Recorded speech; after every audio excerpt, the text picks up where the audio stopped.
నమస్తే journalist TV news కి స్వాగతం. నా పేరు యశ్వంత్. సాధారణంగా ఎవరైనా ఇల్లు నిర్మించాలంటే స్థలం కొనాలి.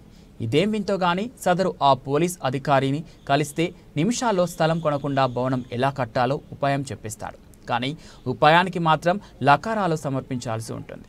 జగమెరిగిన బ్రాహ్మణుడికి జద్యం ఎలా అన్నట్లు చట్టంలోని లొసుగులు తెలిసిన సదరు అసిస్టెంట్ కమిషనర్ ఆఫ్ పోలీస్ పైసల కోసం పాడు పనులు చేయడంలో మహాఘటికుడు.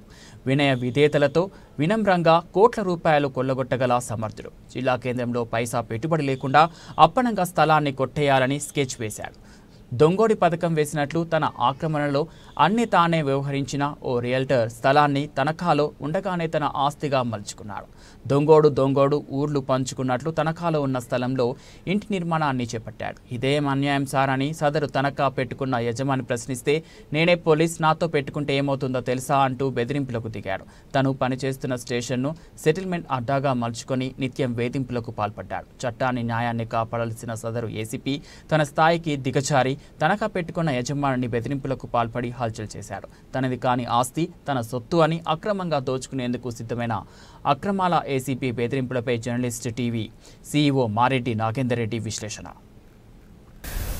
మనం గత 2 రోజుల నుంచి కూడా జర్నలిస్ట్ టీవీలో వస్తున్న కథనాల విషయంలో దొంగ పోలీసా అనే సబ్జెక్టు విషయంలో మనం ఒకసారి ఈరోజు కూడా మరో కథను చర్చించుకునే అవకాశం ఉంది. ఎందుకంటే సదరు అసిస్టెంట్ కమిషనర్ ఆఫ్ పోలీస్ తన విధుల్ని తాను నిర్వర్తించకుండా పక్కోడి ఆస్తిని ఎలా కొట్టేయాలి అనేది కూడా ఆయన బుర్రలో ఎప్పటి నుంచో మెదులుతున్న ఆలోచన.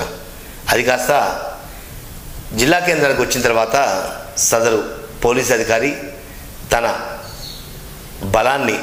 పోలీసు బలాన్ని అడ్డం పెట్టి ఒక ఆస్తి మీద కన్నేశాడు. వాస్తవంగా ఏదైనా ఒక ఆస్తి కొనుగోలు చేయాలన్నా విక్రయించాలన్నా దానికి సంబంధించిన డాక్యుమెంట్ వెరిఫై చేసుకోవటం, ఇది జెన్యూనా కాదా, అసలు ఆస్తి సంబంధించిన వారసుడా కాదా, ఇవన్నీ బేరీజ్ వేసుకోకుండా పోలీసు బలంతో కొట్టేయాలని చెప్పి స్కెచ్ చేసి బొర్రపడ్డ అసిస్టెంట్ కమిషనర్ ఆఫ్ పోలీస్ కథ. వాస్తవంగా జిల్లా కేంద్రంలో ఓ ప్రాంతంలో ఉన్న 2 అంతస్తుల భవనాన్ని సదరు రాజకీయ నాయకుడు మార్టిగేజ్ చేసుకున్నాడు. సదరు యజమానికి డబ్బులు అవసరం ఉండటంతో రాజకీయ నాయకుడి దగ్గర మార్టిగేజ్ చేసుకొని కొంత సమయం అయిన తర్వాత వడ్డీ అసలు మొత్తం ఇచ్చి తిరిగి ఆ ఇల్లుని విడిపించుకుంటా అని చెప్పేసి అగ్రిమెంట్ చేసుకున్నాడు. మార్టిగేజ్ రిజిస్ట్రేషన్ కూడా పూర్తయిపోయింది.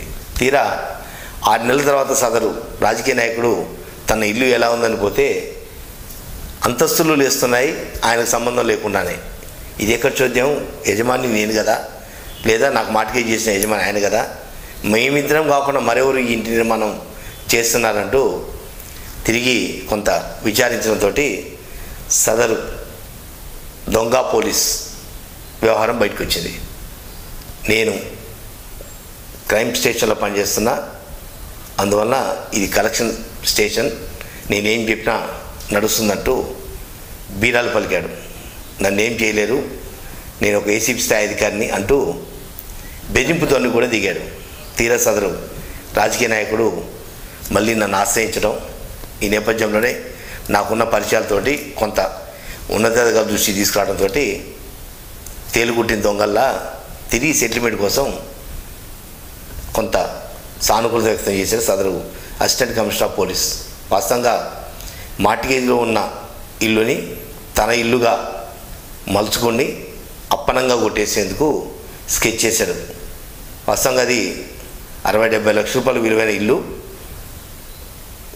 అప్పనంగా ఒక 20-30 లక్షలలో కొట్టేయచ్చు అని చెప్పి స్కెచ్ చేసి బొర్ర పట్టడంతో వాస్తవ అంశాలు అధిక ఉన్నతాధికారి దృష్టి వెళ్ళడంతో తప్పని పరిస్థితులలో తన పోలీసు బలాన్ని పక్కకు పెట్టి బుద్ధి బలాన్ని ఉపయోగించి సెటిల్మెంట్కి యత్నించాడు. నిజంగా ఒక పోలీస్ అధికారి చేయాల్సిన పని అయినా ఇదేని సదరు పోలీస్ స్టేషన్లో సంబంధించి ఆయనతో పాటు పనిచేసిన సహచరులు కావచ్చు, ఆ శాఖకు సంబంధించిన ఉద్యోగులు కూడా ముక్కున వేలేసుకున్న సందర్భం. ఎందుకంటే తనది కానీ ఆస్తి తన ఆస్తిగా నమ్మబలుకుతూ పోలీసు బలాన్ని ప్రయోగిస్తూ కొన్ని బలుపు మాటలు మాట్లాడడంతో దాంతోపాటు నన్ను ఎవరేం చేయలేరు, నేను పలానా స్థాయి అధికారిని, నేను పలానా కులపోడిని, నాతో పెట్టుకుంటే మీకు పుట్టగతులు ఉండమంటూ వార్నింగ్ల మీద వార్నింగ్ కూడా ఇచ్చిన సందర్భం. అంటే అసలు వ్యవస్థ ఎడిపోతుంది.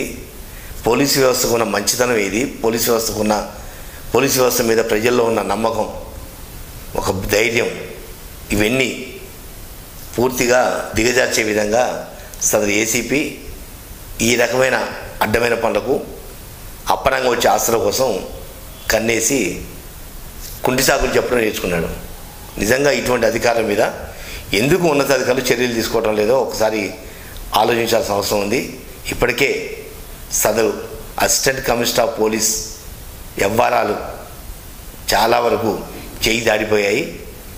ఇప్పటికైనా ఉన్నతాధికారులు ఈ విషయంలో విచారణ జరిపించి సదరు ఏసీపీ మీద శాఖాపరమైన చర్యలు తీసుకోకపోతే భవిష్యత్తులో ఉన్నతాధికారి ఏదైతే అధికారిని చూసి దిగువ స్థాయి సిబ్బంది కూడా ఇదే రకంగా డొంక తిరుగుడు మాటలు, దొంగెత్తులు, దొంగతో దోస్తానాలు ఇవన్నీ చేసే అవకాశం ఉంది. కాబట్టి ఇప్పటికైనా పోలీసు ఉన్నతాధికారులు సదరు ఆస్తులను కొట్టేయటమా లేదా దొంగలతో దోస్తానం చేయటమా ఇటువంటి వాళ్ళ విషయంలో కఠినంగా వివరించి పోలీసు ప్రతిష్టను కాపాడాల్సిన అవసరం ఎంతైనా ఉంది.